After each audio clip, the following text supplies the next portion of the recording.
Buongiorno e ben ritrovati con il TG Flash di New Sicilia. Di seguito i titoli più importanti della mattina. Vendevano merce falsa in live sui social, ma tra gli spettatori della diretta c'era anche la Guardia di Finanza. È scattato così il maxi sequestro di prodotti contraffatti eseguito a Pozzallo, in provincia di Ragusa, dopo aver scoperto l'esistenza di un profilo Facebook riconducibile a due sorelle che organizzavano veri e propri mercatini telematici in casa.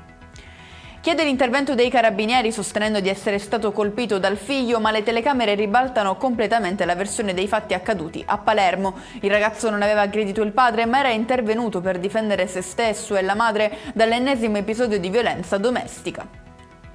È originario di Agrigento l'autista che lunedì scorso non ha permesso di salire a bordo del bus a un bambino di 11 anni che per tornare a casa da scuola in provincia di Belluno è stato costretto a camminare per 6 chilometri sotto la neve. Aveva un biglietto non valido, ha spiegato l'uomo, affermando di essere mortificato per l'accaduto.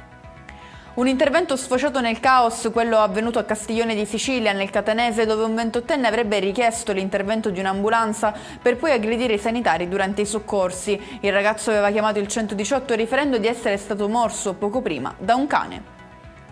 Chiudiamo con un'estorsione finita male a Mazara del Vallo, in provincia di Trapani, ad opera di 4 soggetti che si sono recati in un'azienda per riscuotere un debito legato allo spaccio di droga. L'obiettivo era il figlio del proprietario, scambiato però per un altro uomo, picchiato al posto del reale bersaglio.